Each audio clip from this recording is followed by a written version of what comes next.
We're here with Rach, aka She Sells NT, aka Banter, codename Banter.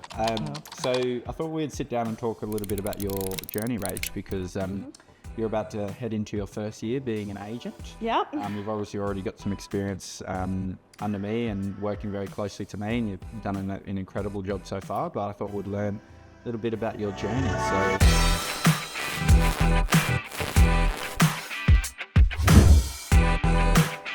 Why don't we go back to when Rach was a baby? Where were you born, and how did you get here? How did you become such a How did I legend? get here? Well, let's try. We're only 2 minutes in, Rach. Okay, fuck. Okay, yeah. PG. And you know that if you encourage me, it's going to get worse. So I'm going to have to cut the whole thing and start from scratch. And it's you and I with this aspect, you know. Okay. Yeah, I was born in Darwin. My mum's English. She was backpacking, met my dad and never left. I didn't know that. Yeah. That's cool. She was backpacking with her friend who was pregnant and then ditched her and then met dad and he was a bit of a stud, so she stayed. Way. Yeah. Oh, sort of Yeah. the Aussie man. Yeah, yeah, literally. I'm hanging around here. Yeah. So born in Darwin, grew up in Stewart Park, doing all the sports like swimming, ballet, all that stuff. Then moved out rural. Nucky Lagoon was my stomping ground when I was growing up. Cool. Grew up with horses. Fast forward, met a boy. I've lived all over Brisbane, WA, and San Antonio in Texas. That's cool. Yeah, that was pretty sick. He works in the oil and gas industry, so it was part of his career development there, which was pretty awesome. What was your favourite out of all the locations you went to? We went to a little ski town called Bend in Oregon. Highly recommend. It's kind of like Queenstown if you've ever been there. Very nice. We looked at real estate pretty much day 2 of being there because Really? it was that cool. Yeah, but we couldn't afford to buy anything. It's like that meme, hey, like when you're on holidays. Yeah, it was so Start looking at real nice. estate. Yeah. Yeah, it was sick. But other than that, I had a cake business for like 4 or 5 years. So if you're around in like the 20 teens, I had a cake business called Little Crumbs, which was pretty good little business. But yeah, moving overseas, had to close that down and move. And then while we were overseas, got pregnant with our first daughter, Charlotte. Had her in 2020. Just been So playing around. she was born in Australia. right? Yeah, but conceived in Texas. Wow. Yes. So her middle name's Jolene, named after our neighbour. Wow. No way. Couldn't get a more Texas name, but we wanted to have like a bit of a little nod to where she was Damn. conceived. But yeah, so had her, and then a couple of years later, her sister Zara, and wasn't really sure what I wanted to do. So I've got experience in like nutrition and fitness and obviously cooking, and I've got a business degree, done events, done weddings, that sort of thing. But I really wasn't sure what I wanted to get back into. You Kind need of. to show me up, mate, all right? Well, We want kind to know of, about you your know. journey, but like, yeah, I'm pretty good. Well, kind of, you know. That's actually pretty crazy that you've got through all of that up till now. You know, Yeah. like degrees and moving around and being in fitness, having kids and all that sort A of stuff. huge HEX debt. Yeah. But yeah, so I'm kind of lucky in that they weren't in a rush for me to find work, so I was kind of able to sort of pick and choose what I felt like doing. And then one day we thought, let's buy a block of land, so we need to sell our house. So I called someone out for an appraisal, and I already knew Jacob through the gym and Hannah through school and all the rest, but he sort of said, we think you might be good at real estate. And I was like, whatever, like, Zara's only 1, I'm not ready to go back to work yet. And then that was that. And then a couple months passed and Hannah sort of would tap me on the shoulder every now and then and be like, have you had second thoughts about it? And I still wasn't sure. And then one day Jacob's like, look, just come and hang out with us in the office, come do some opens, see what the vibe's like, see how you feel, no pressure either side, and go from there. And then here we are. Yeah, it was pretty crazy. The thing that I really liked about you, Rach, when I first met you, made me feel real comfortable talking to you. You know, like I felt like when you spoke to me and I sat down and had coffee with you, I didn't feel like there was any angst. I didn't feel uncomfortable. I just felt like, this person's pretty nice. And that's how you have to be in real estate. You know, you have to feel like, this is an easy person to talk to. I can open up. Doesn't feel like real tense or anything like that. Trust. Yeah, a little bit of that. And then when you got in the office, I was like, wow, you're like the girl version of me. The best. So when it comes to inappropriateness, I'm almost number one, and then she sort of like, now it's like a bit of a tie in our We like go between each other. It's like, whoa, we need to. Lucky there's no hiccup. But yeah, as I got to know you more, I found that we had a lot in common as well. So like I used to do a lot of bodybuilding and stuff. You were really into that as well. Yeah. And that sort of, I guess that sort of built my confidence as I got to know you, that you would be a really good agent. Because there's a lot of things that you've done in your life that is way harder than real estate, you know, so like being Birth to child. Yeah. Not only that, but also like the bodybuilding style as well. You mentioned that you competed. That takes like certain dedication and delayed gratitude. So, Yeah, trusting that process. yeah, which I really liked about you, you know. So like when we spoke about real estate, I knew that like the potential that you have is just incredible. We just got to watch you do the work, which you are doing the work. Yeah. You know? So I'm just like so excited to see where your business heads, you know. I know like you've got like everyone who starts real estate has got that thing like, oh, is this going to work? But like imposter syndrome for sure. Yeah, but your business is like think I came to the territory, I didn't know anyone, and you know everyone and everyone likes you. Yeah, So, like, I've joked with my husband like, yeah. I've been nice to so many people for my whole life. Surely it's gonna pay off. But I think the thing with you too is like what you see is what you get. So when you're selling your house, you want to feel comfortable with somebody who is going to tell the truth and be honest and show integrity. Yeah, which you have, you know. So there's no bullshitting with you, which I like. There's been times in the office when she first started and she didn't agree with something I was doing. She'd be like, hey, excuse me, why are we doing it this way? Yeah. Which I really like. I don't like agreeable people. I like people who speak up and speak their mind. So, yeah, sure. But so yeah, the cool thing about you is that what I liked is that you've lived in Texas as well, which you sort of breezed over it a little bit, but go into it. So like, what was it like over there? Like they're cruising around with guns and things Yeah, like man. that? Yeah. We lived in this, so we were sort of maybe half hour south of San Antonio City in this beautiful, almost like rural area. Living in a gated community, which was a little bit fancy. Like a gated rural community. Yeah, it was like, I think most of the properties were like 2 or 3 acres. It was just one street, all these homes. We were super lucky. The neighbours we had were this incredible family, 3 daughters, took us in as their own essentially. But what we soon got to learn was like all the neighbours, like they all had kids, but they also all had guns. Yeah. And that was a little bit scary, I guess. And not long before I arrived, so Stu went over and then I went over a month later.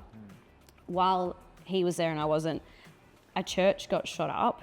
Really? Like down the road from where we were living. And I was like, okay, like this is okay. So I was a little bit nervous about that. But moved over there with our 2 dogs and he worked normal like Monday to Friday, 9 to 5. And then I didn't work at all. I got to live a lady of luxury life. Just went to the gym and planned all our holidays. So we did a few little trips around the place.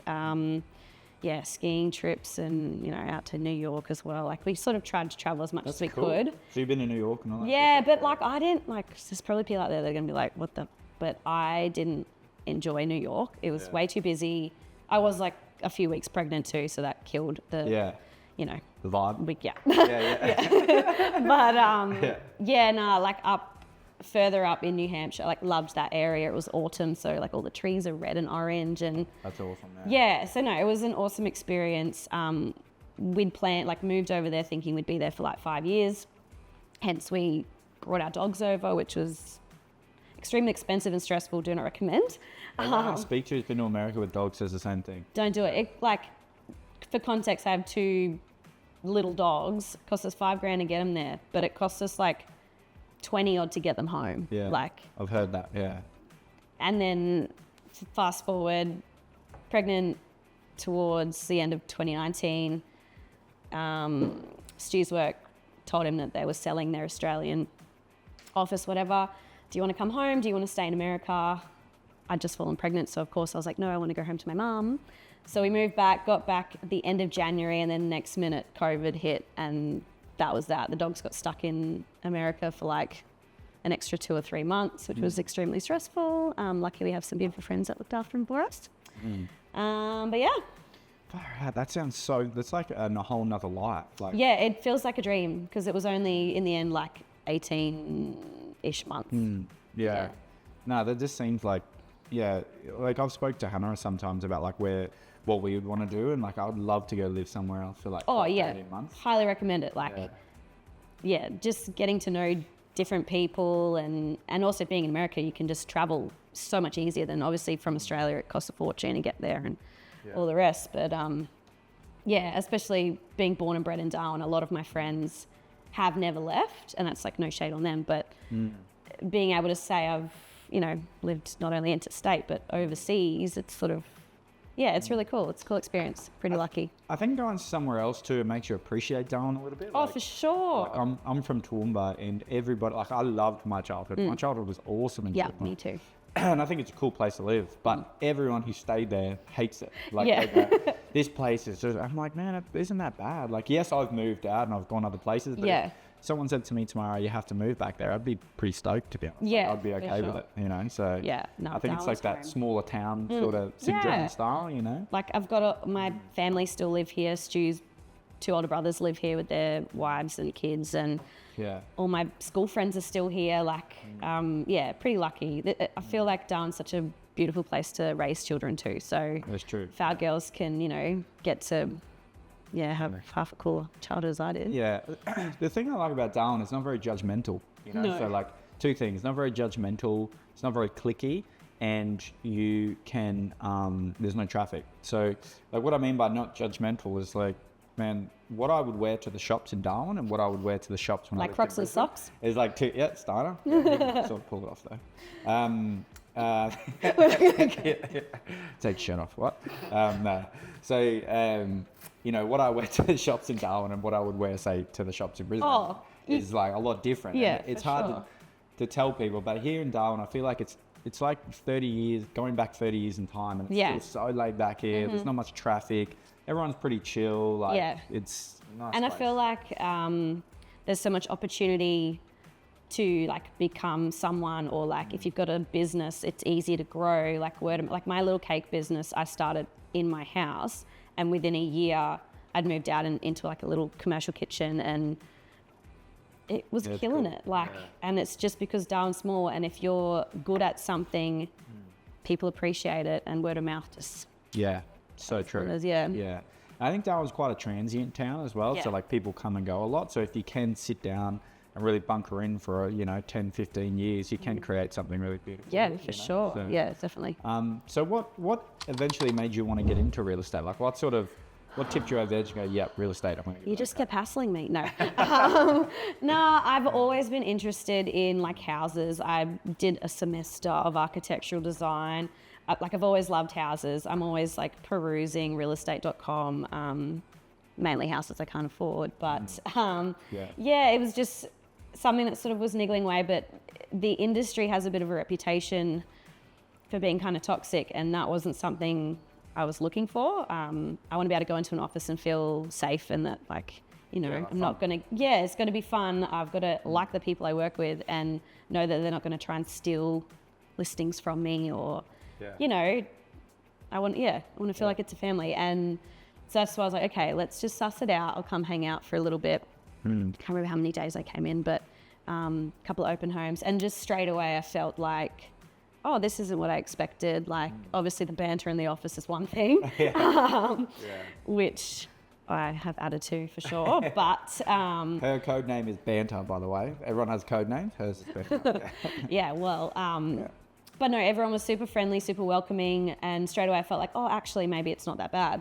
And what I've learned is, the industry is the industry, but the like office you've created is very different to what I've seen elsewhere. So that kind of made me go, okay, maybe I can give this a crack. So obviously started working for you as like a bit of an EA/buyers manager, bit of everything. And it's just exciting. It's just an exciting industry. Like every day is different. You see like Arjun like sign someone up and everyone's super excited, and then like someone will close a deal, but then something will go south. It's just like this crazy roller coaster, but it's so much fun, and that just like drew me in. So when I was like, actually, Jacob, I'm sorry, I would like to be an agent. So one of the deciding points for me for you was that you never spoke about money. is that agents, you can tell agents that will be out for themselves when the first thing they talk about is money. I like being driven by money. Oh yeah, we all like money, but you were really looking for culture. That's what I wanted.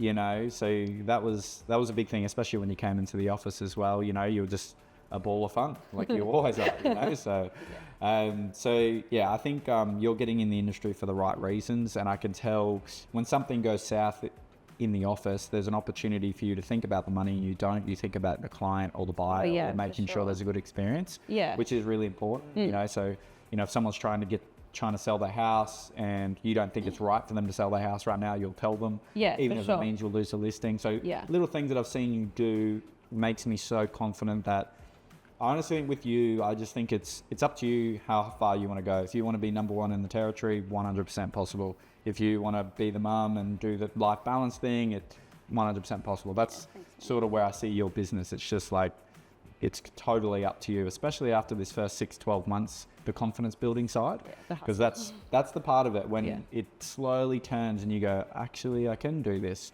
Like I've been telling you every day that you're going to kill it, but you're still like, oh, I don't like. And I think I had people in my life that said that to me as well. Like they were saying, man, you can actually do this. Yeah. And like, I didn't believe them. I was like, mate, I'm like, just stick your foot on the pedal, and every time you think about taking it off, you call me. Yeah, well, and I'm like, no. I can't step into the office without like you or Arjun or Steph or Mesh or one of the girls like boosting my ego, like which I don't think you'd get in every office. So it's pretty like it'll I think the big one is that I think if you create an office where it's like kill or be killed, which is majority of real estate offices, and you know, this is my listing and this is my commission and stuff, it creates an office where people are only focused on making more money, more commission, rather than actually giving the best possible result for the client. And the best possible result for the client is listing with an agency where all the team actually share the commission, all the team work together, everyone has, you know, and there's really good salespeople that I think maybe have left the industry because it was so toxic. You know, there was actually some people who genuinely were entering the industry for the right reasons, but because it was so toxic and you had to fight your way to the top, I think they probably left, you know? Yeah, no, I don't think I'd survive in that, in that environment. There's a part of that. Yeah, I'm not, I don't know, bitchy enough, I guess. For sure. No, it's so true, yeah. In our office, it's like loose, to be honest. Like, my favorite thing is like when I see a listing come in and someone like, they don't need to, but they'll just bring another agent in, which I do with all my listings. Yeah. So no matter what listing it is, someone jumps on the back, they get paid for it as well, just as much. Not just because I'm giving it to them, because I genuinely think it'll create a better experience for the client. That's why. Yeah, for sure. It's just better for everyone if you're working together. Like, you know, we've got kids. If someone's sick, like you've got that other person. That's true. Yeah, I don't know. I think it's just better that way. Yeah, totally, for sure. So we've sort of put some plans in place for your business in the first 12 months. Yeah. How are you feeling towards it? Like, obviously there'll be a little bit of anxiety towards it, but I think I know it's going to be a hard 6-8 months of just grinding, which outside of work, we've just about finished building a house. The eldest daughter's just about to start a new school. Like, we've got a lot going on outside of me being like, oh, hey, new career.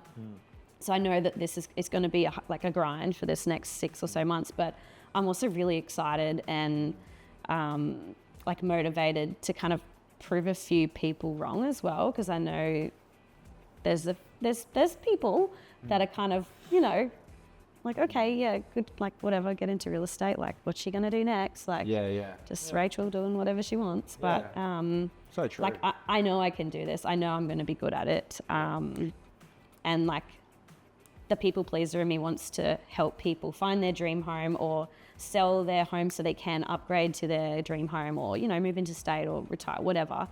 I'm excited to just put the work in, really. I know it's going to be hard, but... So true. Like, that's what motivated me a lot at the start, you know? Like, when I was first starting, there was a lot of people who were calling me quite naive, you know, because we started the company, I think I was in the industry for like 10 months or whatever, and we started it and all of that. And that first year, it actually helped me a lot because I was so motivated to shut them up. But what I found is, like, once I shut them up, 2 years went by, it's almost like I created so much success that their opinion began to not even matter, because I'm not trying to blow my own tires or whatever you call it, like, but pump up my own tires, but But seriously, like Yeah. their opinion now, just like I don't even hear. Don't Like care, I yeah. hear them say stuff, but I'm like they're so far below what I've achieved that Yeah. I'm just like it doesn't even matter now. So when I hear them say stuff, it's just like, Okay. oh well, you know. So I think once you get to that point, I think it's a really good thing that you feel that because that's powerful. You know. Oh, for sure. Yeah, it's awesome. So what about the home life? So like, I want to know what happens. Obviously, we speak a lot about the home life. We Yes. connect a lot, actually. We're quite similar in a lot of ways. We have the same opinions on a lot of things. Yeah. But obviously, right you're- opinions. Yeah. but but like this is the big thing, you know, that I didn't have is you being a mother is the default parent. A Yeah. lot of the time that a lot of the responsibility and stuff for not dads, we do a lot. No offense Oh, to you. yeah. We do a lot, but a lot. and I do a lot for my kids as well. But Yeah. when it comes to home life, the mother is the one that all the responsibility falls on the shoulders majority of Yeah. the time. So how's that transition been like? As how the kids reacted to it? How's it been with Stu? And all I that? mean, like Stu's been amazing. He's always supported what I've wanted to do, and he's very hands-on. Like as far as dads go, like Yeah. good luck finding a better one because he Yeah. is very hands-on with our girls. Shout out to Stu. Yeah, shut up, babe. Yeah, I think I've just learned, so going from being a stay-at-home mum to working Tuesday to Saturday meant, I'm working Saturdays, so Stu is the main parent on a Saturday, which has been really nice for him and the girls. Yeah. But it's also meant that like my normal days where I'd do my click and collect or, organise stuff for the girls for daycare or buy birthday presents for all the parties that they get invited to. I've had to just become extremely organised, and whether that means putting my click and collect up for 7 a.m. so I can go to the gym, straight after the gym I pick click and collect up, get home, shower, like it's just being organised. Which for the girls not much has changed other than their Saturdays are daddy days, which they love. Dads are more fun, let's be real. Yeah. But yeah, it's, and Stu's having to kind of do a little more in the arbos if I'm, working, or like the last couple of days in particular where I've been trying to get out and about. Yeah. He's doing the pickups and all the rest, but The family's such an important part of you growing your business because, it's do or die for you, but they, on their side, like they've got to take a lot more responsibility. And at the start, they may not see the value. And I think it's like Stu, like what you tell me about Stu is just so, like he is very hands-on. He'll take him for a full Saturday. He just like all the things that he does. Yeah. He's like a good man. Yeah, I don't have to pack the swimming bags for him to, like, he knows what to do. He knows the snacks, I don't have to baby him to parent our kids. So I'm very lucky. So it's good. And I think it's like, when I think about that dynamic, it's actually cool because he gets to spend more time with them now. Yeah, like on his without own, me. without you, For sure. Which is cool. Like, I think that's the thing that happens. And you'll find this running your business, and how hard you want to go is completely up to you. But for me, like I'm addicted to my work. Like it's like going to school. We say it all the time. It's like going to school. Yeah. It's like, man, this is fun as like. So like it's really hard for me to try and spend time by myself with my kids. So, I definitely think that's so good for Stu that he gets time to do that stuff. Yeah, definitely. And that like. I think even the communication from your partner as well, like the most important part of me starting my business was Hannah. Like every time I would come home, didn't matter how bad the day was, she would be supportive and she'd be like, hey, man, it's a bad day, just get over it, here's dinner and just let's get past it, we'll kill it again tomorrow. And, I think that's so important. So our families always need a shout out, Yeah, for sure. For sure. So what's been like the funniest moment so far for you and Neil? There's been a What's few. sort of blown your mind? You're like, holy, I can't. Like real estate wise? Yeah, what's been the funniest thing? For me, this year or last year was probably one of the funniest was remember when Maddie did that inspection? Oh and yeah, the the guy was on poor, toilet? I stitched her up hard with that because I couldn't go for whatever reason, and she's knocked on this door, and all she just sees him door number 2 with the door open. because he forgot about the inspection. Can you imagine? It's just like, Oh Lord. poor Maddie. Yeah. That's pretty funny. No, I'm trying to think.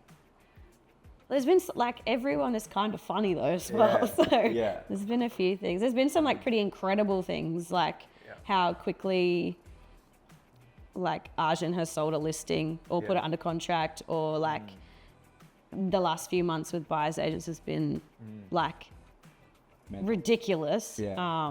Couldn't have started your business at a better time. Yes. It is. But yeah, trying to think of any other funny moments. Yeah. I just think, like, when I think about our office, I think of funny stuff, you know? So, like, even, like, the quizzes and things like that. Like, the Christmas, like... Trying on the bloody Superman outfit to wear to Arc Fitness. Yeah, that was pretty... What the hell? Rusty's one was the best. Yes, he was. Good Rusty, yeah. Just for context, Arc Fitness did like a week of like dress up stuff, and there was prizes, and one of them was dress up as a superhero. So I went and bought like a 4-year-old's Superman abs sit show, and I wanted to see if it fitted. So I got back to the office and I put it on. Just as some tradie walked in the door, I'm just standing there in the Superman outfit, like, thanks, man. I'll take the keys. Like, oh, good. Yeah. Oh, thank God. Unless someone was distressed, then you were on it. Yeah, you know? well, I So would if have you need help, I'm there, like, you're probably not a better person to be right now, you know? And then I couldn't get it off. It was a whole thing. That was pretty so fun. good.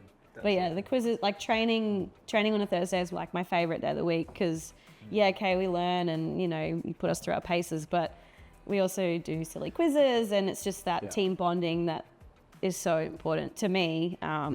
Anyways, but yeah. Yeah, I think participation is really important at those times. Like, for me, like, you know, we have like a bit of a mini meeting every day before we start it to make sure we're across everything. But yeah, that Thursday, I think we need to try and keep that as much as we possibly can because it's an opportunity for all of us to get together. Yeah, and just catch up too because like if like Steph doesn't work in the office every day, like I haven't been this week, but it's, you know. Switch the pace up a bit, have a bit of fun. Yeah, so it'll be... Yeah, it's my favourite day. Yeah. So is there anybody that you're speaking to at the moment do you think would be a good agent? There's a couple of people that I'm like, you might be like good at real estate, but like I feel like I still need to learn it all myself before I can pick like the good ones. Yeah. And then when I pick them, I'll be like, come team yourselves. Yeah. It's so funny. Like it's changed what I think. Like when I first meet someone, whether I think they'd be good in real estate, and it's like the things that people think would make really good real estate agents, I think are like the wrong things. Like so people are like, and you got to have someone who's like gift of the gab. You got to have someone who's like a hustler. Like I think it's slowly changing. I think that like to be a really good real estate agent, you have to be likable for one, because if you want to lease with someone, you have to be likable. Yeah. Be authentic, obviously, but also. Just be quite caring, you know, like I think those people who care and actually give genuine advice, not with a self agenda or anything like that. Like, I think those are the people who do things really, really good. And I was saying this actually, I was saying this in our wrap up video to Arjun. I think mums make great real estate agents. Yeah. You know, because they are so used to giving so much to their kids, you know, so much to everyone else. So they get like maybe 15 minutes before they go to bed to have to themselves, you know. So that caring, nurturing side is already there without them even knowing it. They'll automatically help someone if it's... Yeah, exactly. You know? And no one is more like efficient than a mum who's got 2 kids at home that need their attention as well. So 100%. I mean, if you want something done, ask for help. And negotiation skills, like we've got kids. Oh, like, man. If you can negotiate with a 2-year-old, you can negotiate you're with fine. anyone. Yeah, you can fine. It's true. Yeah, it's so 4-year-old, my lord. Yeah. Nice. But I appreciate you coming in, Rach, and having a bit of a chat. Hopefully you've got to know a little bit more about Rach in our team. I think she has so much potential this year and she's going to absolutely kill it, genuinely cares for people. So if you've got a property to sell or you're looking to buy, anything like that, give this a call. Yeah, cool. Thanks, guys.